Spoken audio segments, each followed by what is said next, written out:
یعنی یہ دیکھیں نا، ایک آدمی کو آپ پہلے سے مسترد تو نہیں کر سکتے، ٹھیک، لیکن ان کے بارے میں تحفظات بہت زیادہ ہیں. اکانومی کی صورتحال آلریڈی بہت خراب ہے. دیکھیں نا کچھ کام، وہ کام بھی اس حکومت کا مسئلہ کیا ہے، کچھ چیزوں کو یہ سمجھتے ہی نہیں ہے. مثلا میں نے کئی لوگوں سے پوچھا تو ایک صاحب نے، ہارون خواجہ ان کا نام ہے، انہوں نے مجھ سے کہا 4 کام تو ایسے ہیں جو بغیر پیسوں کے ہو سکتے ہیں. اچھا، مطلب سول سروس امپروو ہو سکتی ہے، اس میں پیسے نہیں لگتے، اس میں آپ کو ٹھیک لوگوں کا انتخاب کر رہا ہے. انہوں نے کہا پاپولیشن کنٹرول ہے، آلریڈی جو بجٹ ہے اگر وہ کام ٹھیک ہو اور اس میں گڑبڑ نہ ہو اور موٹیویشن ہو، دیہات میں بالکل کام نہیں ہو رہا، اس سے بہت بڑا فرق پڑے گا. اچھا، پھر نظام عدل ہے، اس کی تشریح کرنے کی ضرورت نہیں، عدالتوں اور پولیس کو بہتر بنا، اس میں تو خود ججوں کی تعداد بڑھانی پڑے گی، کچھ پیسے لگیں گے. بھائی اتنے پیسے نہیں لگیں گے جتنے آپ رمضان بازاروں میں بھی تو پیسے لگاتے ہیں اور بہت چیزوں میں لگاتے ہیں، لگانے بھی چاہیے رمضان بازار میں. تو یہ تو بہت بنیادی بات ہے. پولیس اصلاحات پہ، اور بجٹ جو ہے اس کو وہ کہتے ہیں، انہوں نے بڑی دلچسپ اصطلاح استعمال کی، ری رائٹ کرنا چاہیے.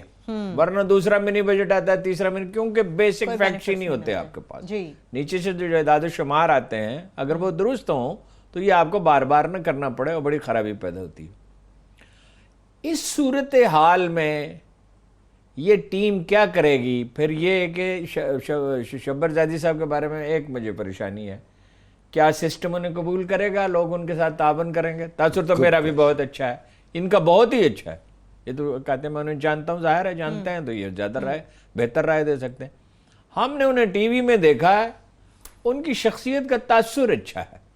اور یہ بڑا اچھا نکتہ انہوں نے نکالا کہ انہیں پتہ ہے رشوت کیسے لی اور دی جاتی ہے، کیونکہ وہ ایک وکیل ہیں، وہ اس کی پیچیدگیوں سے واقف ہیں. بالکل. تو باقی اکانومی کا تو معاملہ یہ ہے کہ لوگ کہہ رہے ہیں، آج کسی نے میسیج بھیجا ہے کہ رمضان کا مہینہ شروع ہو رہا ہے، اللہ سے دعا کریں کوئی ڈیوائن انٹرفیئرنس ہو، گیس نکل آئے اور بجلی کوئی سستی بننے لگے اور کوئی تیل نکل آئے کہیں سے، تو حالات ٹھیک ہو سکتے ہیں. ڈیوائن انٹرفیئرنس کے بغیر تو نہیں ہو سکتے، کیونکہ انہیں تو سمجھ نہیں آ رہی ہے کہ کیا کرنا ہے. جو کام بغیر پیسوں کے بھی ہو سکتے ہیں. ہارون خواجہ کہتے ہیں 6% صرف ان 4 چیزوں سے گروتھ ریٹ ہو سکتا ہے، صرف ان 4 چیزوں سے جس پہ روپے انوالو نہیں ہے. پھر زراعت ہے جس کا پوٹینشیل اتنا زیادہ ہے. میں نے بارہا ایکسپلین کیا کہ قصور کے دیہات میں 6 دیہات میں آمدن 100% بڑھی ہے. اسی طرح پتوں کی میں ایک سیاستدان وہ رانا نذیر صاحب لوگوں کو دیتے ہیں بغیر سود کے قرضہ اور کھاد خرید کے دیتے ہیں، بیج وہ کہتے ہیں 100% ریکوری ہو جاتی ہے. یہ ڈاکٹر امجد صاحب کرتے ہیں، ڈاکٹر امجد ثاقب صاحب ایک ادارے کے ساتھ مل کے جس سے میں وابستہ رہا ہوں. تو وہ 9 کروڑ روپے آج تک کل انہوں نے بغیر سود کے قرض دیا ہے اور وہ سارے کا سارا واپس آیا، صرف ایک سکول بنایا ہے، وہ ڈونیشن ہے، اور 2 آدمی وہاں رکھے ہوئے ہیں. میں خود ان دیہات میں گیا، 100 سے 120% تک آمدن بڑھی ہے، 100% بچے پڑھ رہے ہیں، تمام لوگ استری کیے ہوئے کپڑے پہنتے ہیں، کسی گلی میں کوئی گندگی نہیں تھی. لاہور شہر کی سڑکوں سے زیادہ صاف تھی. مسجدوں میں میٹنگز کرتے ہیں، ذاتی لڑائی جھگڑے بند ہو گئے اور بچیاں پڑھ لکھ گئی ہیں اور بہترین جابز کر رہی ہیں. بہت نہایت شریفانہ ماحول ہے. تو ایگریکلچر میں اتنا پوٹینشیل ہے اور مائننگ میں تو خیر پھر بھی لمبی بات، وہ تو ایک لمبی ہو جائے گی. لیکن کہا جاتا ہے ہلالی صاحب کہ ایک شخص جو ملک کو قرضے اور اس کی غلامی میں رکھنے کی مہارت رکھتا ہے، اس شخص کو گورنر اسٹیٹ بینک لگانا، یہ کہاں کی سمجھداری ہے؟ دیکھیے یہ نہیں ہے کہ اس کا کام ہے. 20 سال جو شخص اس فیلڈ میں رہا، یقینی طور پہ کوشچنز تو اٹھیں گے اس پہ ہلالی صاحب. دیکھیے اس کے کوالیفیکیشنز کوئی بہتر ہو ہی نہیں سکتے. He is an incredible top scholar Harvard کا، اور یہ جو سسٹمز ہیں جس کو ہم چلا رہے ہیں یہ ہارورڈ ویسٹرن بیسڈ سسٹمز ہیں. دوسری بات یہ ہے کہ اس نے ایک بڑا سیکریفائس کیا ہے، مانے مینی ٹائمز لیس، کم تنخواہ پہ ادھر آ کے 3 سال کام کیا ہے، آئی ایم ایف سے ریزگنیشن دے کے بڑا اس نے سیکریفائس کیا ہے. اور آئی لائک دیٹ. اس قسم کا سیکریفائس جو آدمی کر سکتا ہے اس عمر پہ 35-40 سال کے، it's a big sacrifice. Family, young بچے، یہ وہ، پھر بھی اس نے کیا ہے. ساتھ ساتھ اس کا جو پرفارمنس رہا ہے رومینیا میں اور ایجپٹ میں، رومینینز اینڈ ایجپٹس وہ بات کرتے ہیں، یہ نہیں، آئی ایم ایف نہیں، وہ کہتے ہیں کہ جی یہ آدمی کی ہم بڑی رسپیکٹ کرتے تھے، قدر کرتے تھے. اب یہ آدمی ادھر آ کے بڑے چیزیں اس کو کرنا ہے, ہاؤ ٹو, مانے پاکستانی روپیہ کو اسٹرینگتھن کرنا ہے, ڈالر ریزروز کو رکھنا ہے, بڑھانا ہے. 27 بلین ڈالر 2 سال میں ہمیں دینے ہیں. اس کا کام یہ ہے کہ دیکھے گا یہ کیسا رول اپ ہو سکتا ہے, ٹھیک, اور وہ پیسے بھی دیے جائے 2 سال میں, اور 2 مہینے کے اندر 2 بلین ڈالر دینا ہے. وہ تو خیر انشاءاللہ مل جائیں گے, 6 بلین آ رہے. تو what I'm saying is کہ اس کا کام بہت ہے اور اس کی کوالیفیکیشنز ٹھیک ہے.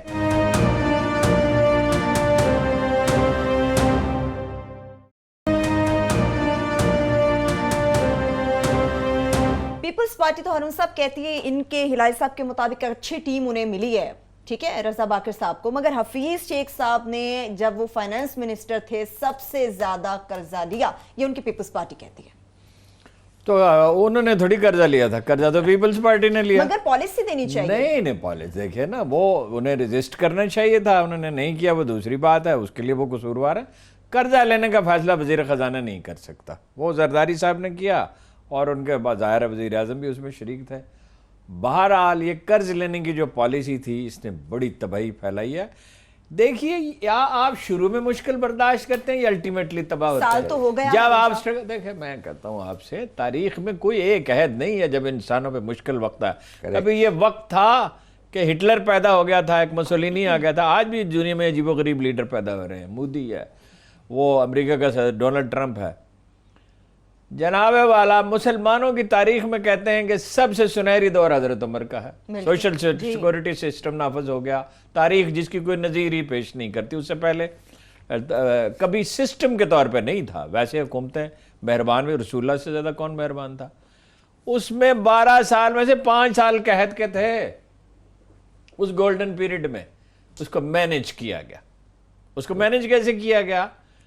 اپنی ایگزامپل سے بھی اور چیزوں سے بھی, جو کچھ مارکیٹ میں ہو سکتا تھا انہوں نے کیا. مثلاً ایک آدمی نے کہا مدینہ میں گھوڑے پالوں گا بہت سارے. انہوں نے کہا بالکل اجازت نہیں دوں گا, یہ جو جن کے پاس 1-2 گھوڑے ہیں وہ کیا کریں گے, وہ چارہ تو محدود ہے. سارے گھوڑے لے آؤ گے. ہاں, اور حالت یہ ہو گئی کہ بچی جا رہی تھی تو حضرت عمر نے کہا کہ یہ بچی کون ہے. لوگوں نے کہا, لوگوں کو صدمہ ہوا بہت. انہوں نے کہا امیر المومنین آپ کی پوتی ہے. اس کی شکل جو ہے وہ نہیں پہچان سکے, اس کا چہرہ زرد ہو چکا تھا کم خوراکی کی وجہ سے, تکلیف اتنی جھیلی, لیکن قوم کو بچا لے گئے. قوم کو بچا لے گئے نا. مشکل وقت آتے ہیں, وہ جنگ عظیم میں کتنی تباہی ہوئی, قومیں اپنے پاؤں پہ کھڑی ہوئیں. ہم پہ اس سے مشکل وقت نہیں آیا ہے. ہم تباہ حال جرمنی اور تباہ حال برطانیہ نہیں ہے, تباہ حال کوریا نہیں ہے جنگ کے بعد. بات ڈائریکشن کی ہوتی ہے, عزم و حوصلے کی ہوتی ہے. اگر ہم ہمت نہ ہاریں, حضرت علی فرمایا کرتے تھے کہ مصیبت میں گھبراہٹ ایک دوسری مصیبت ہے. یہ تو بالکل بجا فرمایا. گھبرانا نہیں چاہیے, ڈائریکشن ہونی چاہیے, ہمت سے کام لیں. یہ جو پروفیسر ڈاکٹر عمران خان صاحب ہیں, ذرا تقریریں کم کریں, کام زیادہ کریں. خوبصورت نام دیا آپ نے, professor doctor Imran Khan. Doctor صاحب کو, ہمارے آنرری ڈاکٹر کو, ان کو میں ایک تھوڑا سا اگر مشورہ دے سکوں, اس لیے کہ میں بھی سول سروس میں تھا, کہ اس اپوائنٹمنٹ کے بعد میں آپ کو لکھ کے دے سکتا ہوں کہ ایف بی آر میں بہت بڑا ریزنٹمنٹ ہوا ہوگا. ٹھیک. اور یہ ریزنٹمنٹ جو ہے یہ امپیکٹ کر سکتا ہے ٹیکس کلیکشن پہ. اور آپ کا ٹارگٹ اس سال ہے 8 ٹریلین روپیز. ٹھیک ٹھیک. اب آپ نے کسی طریقے سے زیدی, یہ ان کی ٹیم اور پرائم منسٹر, کسی طریقے سے ان کو بتانا ہے, ان لوگوں کو جو آخر جا کے ٹیکس کلیکٹ کرتے ہیں, کہ میں نے تمہارے حق پہ کچھ نہیں کیا, کوئی ڈاکہ نہیں ڈالا. نہیں ڈاکہ. یہ ایک ایمرجنسی سچویشن ہے پاکستان کے لیے. آئی ایم ایف ہے, ایف اے ٹی ایف ہے, ان سب ہمارے اوپر بیٹھے ہیں. اس ایمرجنسی سچویشن کے لیے آئی وینٹ آؤٹ سائڈ اور کسی کو میں نے لیا, مگر آپ کی کوآپریشن اور کولیبوریشن کے بغیر یہ کبھی ہو ہی نہیں سکتا. یہ اس قسم کا میسج جانا چاہیے. ایک کیس تو میں شبر زیدی صاحب کو بتاؤں گا کہ لاہور میں ایک ایسے آدمی پہ چھاپا مارا گیا اور 50 لاکھ روپے رشوت مانگی گئی, جو کہ ان چند 100 آدمیوں میں سے ہے جو پورا ٹیکس دیتے ہیں. ایسے آدمی تو تھوڑے ہی ہیں. اور اس پہ FBR کو سخت شرمندگی اٹھانی پڑی کیونکہ وہ عدالت میں چلے گئے اور عدالت نے اسٹے آرڈر بھی دیا. پھر وہ افسروں نے کہا ہم معافی مانگتے ہیں. اس نے کہا کسی معافی کی کوئی ضرورت نہیں, میں کسی سے ملوں گا ہی نہیں. وہ 5 اسٹار ہوٹل کا پروجیکٹ انہوں نے بند کر دیا. یہ رزلٹ کتنی صدمے کی بات ہے کہ ایک اتنا بڑا پروجیکٹ بنتا, اور وہ انٹرنیشنل ایک چین تھی, اس کے ساتھ بات ہو گئی تھی ان کی, وہ کراچی میں بھی بنانا چاہتے تھے. لاہور میں آلریڈی ان کا ایک ہوٹل ہے 5 اسٹار جسے وہ کوئی 10-20 گنا بڑھانا چاہتے تھے. اب اس آدمی کا امریکہ میں بھی بزنس ہے, وہ امریکہ واپس جا رہا ہے اور وہ کہتا ہے میں وہاں انویسٹ کروں گا. میں تو یہاں اس لیے آیا تھا کہ میرے والد صاحب مجھے ملامت کرتے کہ تمہارا اپنا وطن ہے, یہاں انویسٹ کرو, یہاں پہ آؤ, کاروبار کرو, یہاں کرو. تو میں تو اس لیے آیا تھا. تو دیکھیے وہ تعاون بھی ان سے لینا چاہیے, مگر جو لوگ خرمستی کریں, وہ جنرل اختر عبد الرحمان کہا کرتے تھے سستی معاف کر دینی چاہیے, خطا معاف کر دینی چاہیے, خرمستی نہیں معاف کرنی چاہیے. جو دیدہ دانستہ خرابی پیدا کرے اسے تو سزا ملنی چاہیے. باقی انسان خطا کار ہیں, غلطیاں تو کرتے ہیں, بہت سختی تو نہیں کرنی چاہیے انسان. صحیح ہے, ٹھیک ہے. ان پالیسیوں پر اپوزیشن تو تنقید کر رہی ہے. آپ نے جس طرح سے ہلال صاحب بتایا کہ ہمیں 8 ٹریلین روپیز ہے, پھر آپ نے بتایا بلینز جو ہمیں ریٹرن کرنے پڑیں گے, مگر عزم اور حوصلے کی بات تو ہارون صاحب کر رہے ہیں. قوم تو پریشان ہو رہی ہے. جو پیٹرول بم ان کے اوپر گرا دیا گیا, فی لیٹر اتنا مہنگا کر دیا گیا, اوپر سے رمضان آ گیا, ٹرانسپورٹیشن مہنگی ہو جائے گی, کھانے پینے کی چیزیں مہنگی ہو جائیں گی, اور کتنے سخت فیصلے کرنے پڑیں گے. دیکھیے آپ کے پہلے جو گورنمنٹس ہیں وہ اس قسم کے لالی پاپس دے دے کے, معاف کریے کہ میں یہ لفظ لالی پاپ استعمال کر رہا ہوں, اس لیے کہ غریب کے لیے it's not meant to be as a lollipop. غریب بیچارہ, جیسے میں نے پروگرام میں بیٹھ کے ایکسپلین کیا ہے کہ 6 لوگ 15,000 روپیہ کم سے کم صرف کھانے پہ خرچتے ہیں. 6 فیملی, ماں باپ اور 4 چلڈرن, 6 اور وہ بغیر رینٹ اور پیٹرول اور ایجوکیشن اور کچھ. تو میں یہ لالی پاپ جب میں کہتا ہوں اس کا مطلب نہیں ہے کہ میں یہ, مگر you've reached a stage بھائی کہ آپ ابھی اور پیسے آپ کو ملیں گے نہیں. IMF کہے گا you are in breach. ہم نے تمہیں کہا ہے کہ جب تم سبسڈی دینا چاہتے ہو ہمیں بتاؤ کدھر سے یہ پیسے واپس خزانہ کو آئیں گے. دو, بے شک سب چیز دے دو اپنے لوگوں کو, مفت کر دو کھانا, مفت کر دو ہر چیز, مگر پیسے لاؤ. اور اگر قرض نہیں, قرض تو کوئی نہیں دے گا ابھی اس لیے کہ وہ بیٹھے ہوئے ہیں آپ پہ, مگر ایکسپلین کرو یہ کیسے دے رہے. اور اگر آپ ایکسپلین نہیں کر سکتے تو آپ نہیں لے سکتے, تو پھر مت جاؤ اس پروگرام میں نا, سیدھی بات ہے, مت جاؤ. پھر اس کا سدباب کا کیا ہوگا ہارون صاحب, اس کا حل کیا ہوگا؟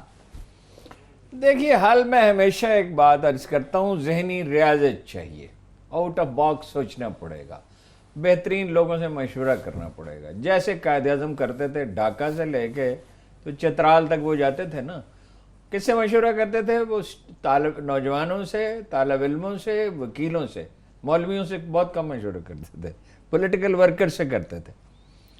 مشورہ کرنا پڑے گا نا, وہ لوگ تلاش کرنے پڑیں گے جو مشکل حالات میں ڈیلیور کر سکیں. دیکھو جنرل اس نے کہا, ابراہم لنکن نے کہا مجھے تمغوں والے جنرل نہیں چاہیے, مجھے وہ جنرل چاہیے جو جنگ جیت کر دے. اور وہ آدمی اس نے تلاش کیا. تو وہ آدمی تلاش کرنے چاہیے, اور آدمی یوں ہی نہیں مل جاتے. آدمی گھروں میں بیٹھے ہوتے ہیں, وہ جا کے درخواستیں لے کے نہیں پھرتے ہوتے آدمی. یا آگے بڑھو, ان سے لیں, میرے سے لیں, آگے بڑھو, میرے سے لیں, ان سے لیں, امیر سے لیں, جن کے پاس کے 500 کچھ نکلیں باہر, نکلیں, بات کریں, جاننے کی کوشش کریں. ایک بریک کی طرف چلیے, بڑھتے ہیں, بریک سے واپس آئیں گے. یہیں سے گفتگو آگے بڑھے گی کہ اب اپوزیشن نے یہ فیصلہ کر لیا ہے, کمر کس لیا ہے کہ حکومت جو بھی فیصلے کر رہی ہے, چاہے وہ گورنر اسٹیٹ بینک کو لگانا ہو, چیئرمین FBR کو لگانا ہو, یا پھر فائنانس منسٹر کی تعیناتی ہو, اس سے متعلق ٹف ٹائم حکومت کو دیا جائے گا. اس پر بھی بات کریں گے, مگر ساتھ ساتھ کل یعنی کہ بروز منگل کو میاں نواز شریف کوٹ لکھپت جیل کو واپس منتقل ہو رہے ہیں. اس کے نتائج اب کیا ہو سکتے ہیں؟ چھوٹی سی بریک, ہمارے ساتھ رہے.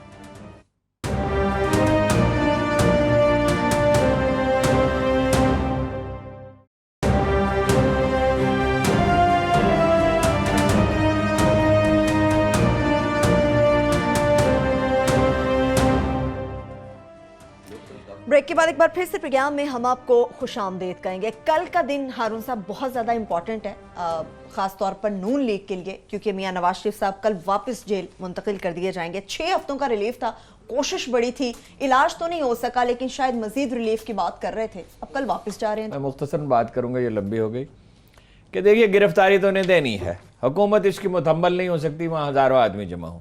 یا تو نواز شریف صاحب ان سے اپیل کر دیں گے میرا خیال ہے رات تک کہ بھائی وہ ورکر جمع نہ ہوں کیونکہ وہاں فساد ہوگا, موسم بھی خراب ہے, اور یہ حکومت کوئی بندوبست کرے گی. یہ تماشا نہیں ہونا چاہیے, انڈرسٹینڈنگ ان کی موجود ہے, اسٹیبلشمنٹ کے خلاف بات بالکل نہیں کر رہے نواز شریف صاحب, اور شاید خاقان صاحب کو لگایا ہے کہ جن کے لیے سافٹ کارنر ہے اسٹیبلشمنٹ میں, اگرچہ وہ ان کی عزت بھی ہے سوائے وہ گیس والے کیس کے, باقی ان پر کوئی الزام بھی نہیں ہے. تو یہ دیکھیں گے کل کیسے ہوتا ہے. ڈیمورلائزیشن تو ہوگی, حوصلے تو پست ہوں گے ان کے جیل جانے سے, لیکن صاحبزادی کو بنا رہے ہیں, اگین اس پہ اعتراض. صاحبزادی پہ بات کرتے ہیں, مگر کل جا رہے ہیں جس طرح سے ہارون صاحب نے کہا, ہو سکتا ہے وہ اپیل کر دیں کارکنان جمع نہ ہوں, لیکن ایسا ہو سکتا ہے کہ نواز شریف صاحب جیل واپس جا رہے ہیں اور کارکنان کے جتھے نہ وہاں پہ پہنچ سکیں. یہ میں سمجھ نہیں آ رہی ہے. آپ ایک کرائم کمٹ کیا آپ نے, آپ پکڑے گئے ہیں, آپ کو سزا ملی ہے, آپ کو پتہ نہیں کیسے اور کس بیسس پہ بیل مل گئی, دوسرے لوگوں کو تو نہیں ملتی ہے. اور اس دوران جو آپ بیل پہ تھے, کوئی 70-80 لوگ مر گئے ہیں ہارٹ پرابلمز کے ساتھ. میں یہ جاننا چاہتا ہوں کہ آپ کو یہ ایک ریمارکیبل ایک کنسیشن ملا تھا, اس کے بعد آپ کہتے ہیں میں جیل نہیں جانا چاہتا. پرماننٹ انہیں ریلیف چاہیے. ان کے پاس 2 کورسز آف ایکشن ہیں. پہلی کورس آف ایکشن یہ ہے کہ یہ کریں وہ جو سپریم کورٹ نے ان کو کہا ہے, جاؤ ہائی کورٹ کے ساتھ پاس اور کہو بیل دیں. سپریم کورٹ نے ان کو کہا ہے, مگر ساتھ ساتھ سپریم کورٹ نے کہا ہے تمہیں بیل اونلی فار ایکسٹراڈنری ریزنز مل سکتا ہے, ایسا نہیں تو اٹ از انکنسیویبل. بھائی سپریم کورٹ کا ججمنٹ, سپریم کورٹ کے کہنے کے خلاف ہائی کورٹ کیسے بیل دے گا؟ ایک. دوسری چیز جو ہے, آپ نے اپیل کیا ہے بھائی نیب کورٹ کے کنوکشن کے خلاف. اب یہ بے شک آپ کر سکتے ہیں کہ گورنمنٹ کو آپ کا وہ جو ہے اٹارنی کہہ سکتا ہے کہ جلدی کرو فیصلہ, اس ہمارا اپیل سنو کہ یہ کچھ کام آگے بڑھے. دوسری بات یہ جو مریم نواز کا ہے, چلو جی انہوں نے اپوائنٹ کر دیا مریم نواز کو. کیسے ہلالی صاحب کیسے کر دیا؟ آپ کو کیا پرابلم ہے؟ تو چیلنج ہوگا. آپ کو کیوں پرابلم ہے؟ کیسے کر سکتے ہیں؟ چیلنج تو ہوگا, تحریک انصاف تو چیلنج کرے گی اسے. تو کرے گی تو رہنے دیں نا, آپ کو کیا پرابلم ہے؟ وہ کرنا چاہتے ہیں, وہ maybe to make a point کہ یہ بڑی اچھی ہے, بڑی we want her to be there. Challenge ہو جائے گا, ہار جائے گی, سمجھ گئے نا. میں یہ جاننا چاہتا ہوں آپ اور شاہ محمود قریشی دونوں کو اتنا غصہ کیوں آ رہا ہے کہ انہوں نے نامینیٹ کر دیا اس کو؟ نہیں شاہ محمود کی تو کوئی بھی وجہ ہوگی. شاہ محمود کی وجہ یہ لگتی ہے کہ وہ ڈرتا ہے اس سے. اب سننا تو صحیح, سربت نے تو نہیں بننا نائب صدر, نے تو سوال کیا بطور journalist. Yes I am sorry. تو آپ کا مطلب ہے کہ وہ بن سکتا ہے, وائس پریزیڈنٹ بنے گا وہ اس کا؟ نو. تو دیکھو ایک آدمی نے اپنی بیٹی کو غلط, میرے خیال میں, آپ کے خیال میں اپوائنٹ کیا, چلو یار چیلنج کرو کورٹ میں. یہ تقریر پہ تقریر ہو رہا ہے کہ یہ ہو گیا وہ ہو گیا, لیٹ اٹ بی, کورٹ کہہ دے گا. مگر لگتا ایسا ہے کہ یہ ڈرتے ہیں اس لیے کہ شاید اس پہ کرزما ہے, شاید وہ بڑی اچھی لیڈر بنے گی, دوسروں سے تو بہت اچھی ہے. ویسے معذرت کے ساتھ ہلالی صاحب, اگر آپ یہ سمجھتے ہیں کہ شاید یہ بھی لوگ سمجھتے ہیں کہ وہ بڑی اچھی لیڈر بنے گی, کہتے ہیں کہ نواز لیگ جس حال میں پہنچی ہے نا ہارون صاحب, وہ مریم نواز اور ان کے میڈیا سیل کے ذمہ دار تھی. یہ میڈیا سیل والا قصہ تو اتنا افسوسناک ہے کہ اس کے تصور سے گھن آتی ہے, اور یہ دونوں پارٹیوں نے کیا ہے. گالی گلوچ کے کلچر کو رواج دیا ہے, کریکٹر اسیسینیشن کے کلچر کو رواج دیا ہے. مریم کراؤڈ پلر ہے, تقریر اچھی کرتی ہے, اور اس کا تاثر حمزہ وغیرہ سے بہت بہتر ہے, لیکن غصہ بھی بہت ہے, طبیعت میں بغاوت بھی ہے, چیزوں کو مینیج نہیں کر سکتی, اور اس کی وجہ سے پرابلمز بھی اس نے بہت پیدا کیے. تو میرا یہ خیال ہے کہ وقت ہی اس میں فیصلہ صادر کرے گا, ہم حتمی رائے کیا دیں. لیکن بہرحال یہ خاندانی ہے, ایک خاندان ہے, اس میں پہلے ایک, پھر بیوی, پھر بچے, پھر اس کے بچے. یہ جمہوریت تو نہیں ہے, یہ کوئی اور ہی چیز ہے. یہ جمہوریت نہیں. حمزہ صاحب کو بھی تو کافی غصہ ہے, حمزہ شہباز کو بھی, ہلالی صاحب کہ ان کے لیے کوئی خاص جگہ نہیں نکلتی نواز لیگ کے اندر. سرو کرتے رہے, وہ تو کئی دفعہ بتا چکے ہیں کہ میں نے اپنی زندگی لگا دی ہے ان میں. مجھے تو رونا آ رہا ہے حمزہ کے لیے. کیا کہیں, میرے خیال میں کہ فیملی پالیٹکس, فیملی, یہ تو it's like an heirloom جو انہیریٹ کرتا ہے آدمی اس پارٹی کو. پارٹی کو آپ انہیریٹ کر سکتے ہیں ایز بیکاز کہ اس کے رشتہ دار ہیں. بڑی افسوس کی تو پھر بات کیسے ہے. ڈیموکریسی ہے یہ؟ ارے چھوڑیں جی, ڈیموکریسی جو ہے اس پہ پھر اسی آدمی کا فکرہ یاد ہے جی, کیا بات کہی تھی جناب عمر فاروق اعظم نے. انہوں نے کہا عبداللہ بن عمر ان کے جو صاحبزادے تھے, ویری ریسپیکٹڈ پرسن, بڑے گریٹ اسکالر تھے, کہ ان کا نام بھی ڈال دیں. وہ جو 6 آدمی انہوں نے تجویز کیے ان میں سے کسی ایک کو بنا دیں, یہ کمیٹی بنا دی کہ انہیں بھی ڈال دیں. انہوں نے کہا اگر اقتدار ایک نعمت تھا تو عمر کے گھرانے کو پہنچ چکا, اگر یہ آزمائش تھی تو ہم اس سے گزر چکے, اب ہمیں معاف کر دیا جائے. جو صحت مند انداز, قائد اعظم نے کہا اپنے بھائی کو ملنے سے انکار کیا, آپ جانتے ہیں, اور کہا کہ اس نے اپنے کارڈ پہ کیوں لکھا ہے brother of governor general.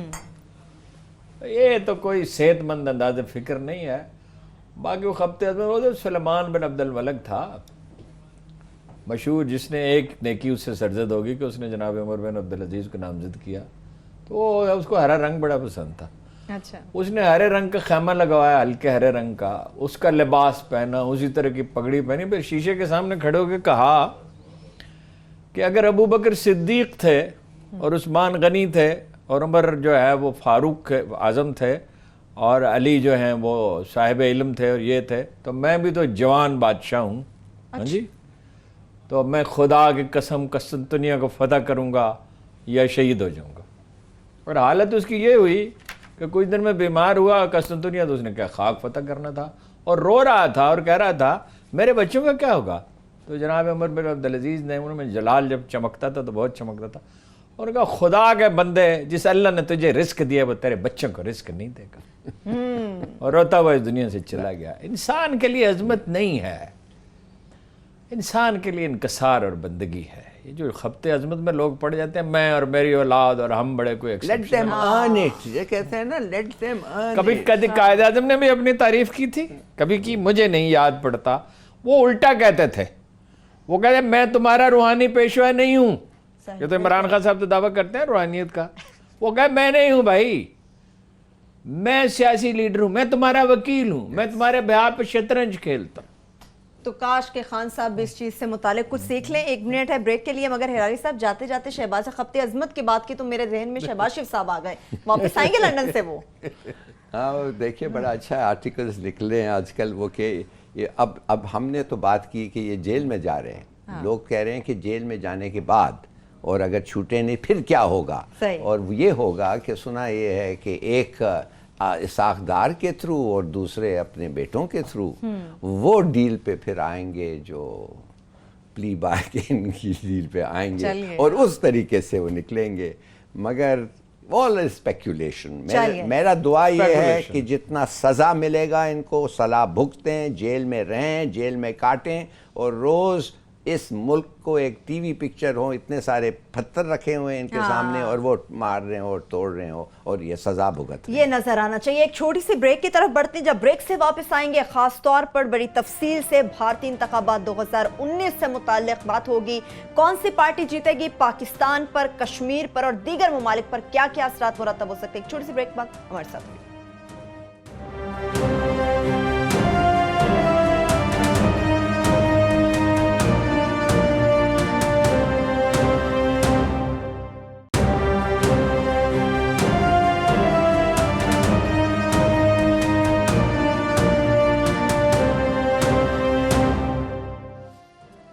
Break کے بعد ایک بار پھر سے پروگرام میں ہم آپ کو خوش آمدید کہیں گے. انڈین الیکشن سے متعلق بات کریں گے تو ہمارے ساتھ شو میں خاص طور پر Centre for Peace Development and Reforms کے ایگزیکٹو ڈائریکٹر ہیں ارشاد محمود صاحب, وہ بھی ہمارے ساتھ موجود ہوں گے. ارشاد صاحب بے حد شکریہ, آپ نے اپنا قیمتی وقت ہمارے لیے نکالا. ارشاد صاحب, الیکشنز جو ہو رہے ہیں بھارت میں 2019 کے انتخابات, کیا سمجھتے ہیں کہ پارٹیز جو بھی الیکٹ ہو کر آئے گی, خاص طور پر پاکستان سے متعلق ہم دیکھتے ہیں کہ کوئی بھی پارٹی آئے بھارت کے اندر تو پاکستان کے ساتھ اس کے مراسم کیا ہوں گے, اوورآل آپ سے ایک تجزیہ چاہیں گے, پھر 1 بائی 1 مختلف موضوعات پر بات کریں گے. دیکھیں, ابھی تک تو جو مودی صاحب کی پالیسی ہے وہ تو بہت ہی اگریسو ہے, اور خاص طور پہ اگر آپ ان کی الیکشن کیمپین دیکھیں تو اس میں آپ کو یہ پتہ چلے گا کہ جی پاکستان خاص طور پہ انہوں نے ٹارگٹ بنایا، کشمیر کو انہوں نے ایک ٹارگٹ کے طور پہ رکھا، اور مسلمانوں کے بارے میں انہوں نے بہت ہی زہریلی گفتگو کی ہے اور ان کو مزید مارنلائز کرنے کی کوشش کی، جو ہندوستانی مسلمان ہیں خاص طور پہ۔ تو اگر مودی صاحب برسر اقتدار آتے ہیں تو مجھے کوئی امید نہیں ہے، کیونکہ ان کی ٹیم بھی وہی ہے، ان کے نعرے بھی وہی ہیں، اور پچھلے جو ہیں الیکشن مہم کے دوران انہوں نے اپنے اتنا زیادہ اینٹی پاکستان جو سینٹیمنٹ ہے اس کو اتنا انٹرنچ کر دیا ہے کہ اب شاید اس سے فوری طور پہ نکلنا ممکن نہیں ہوگا۔ اسی طرح انہوں نے اپنے میڈیا کو بھی پاکستان کے خلاف ایک ٹول کے طور پہ استعمال کیا، تو بہت زیادہ مودی صاحب سے تو امیدیں نہیں رکھی جا سکتی۔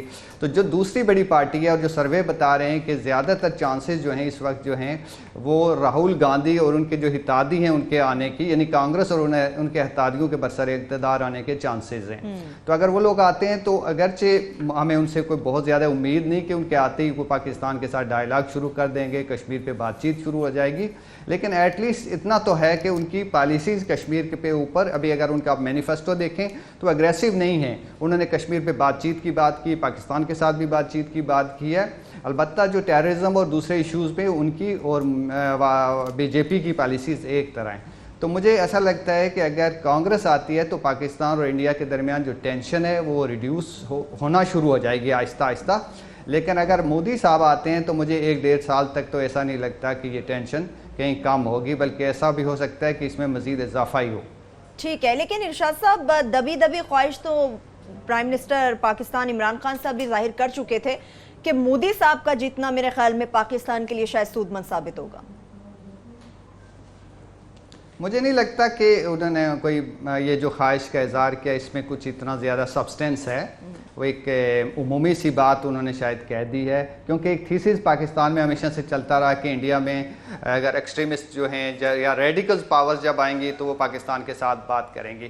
مودی کی شخصیت اور واجپائی کی شخصیت میں بہت زیادہ فرق ہے۔ واجپائی ایک اسٹیٹسمین تھے، انہوں نے بہت مشکل ٹائم میں 2002 میں ہمیں یاد ہے کہ پاکستان اور ہندوستان بالکل جنگ کے قریب تھے، 9/11 ہو چکا تھا، دنیا ان کے ساتھ تھی، اس کے باوجود انہوں نے پاکستان کے ساتھ ایک ڈائیلاگ شروع کیا اور کشمیر پہ بھی کافی پیش رفت کی، اور خاص طور پہ مشرف صاحب کے ساتھ ان کی کافی بن گئی تھی اور کشمیر پہ کچھ بات چیت ہو رہی تھی۔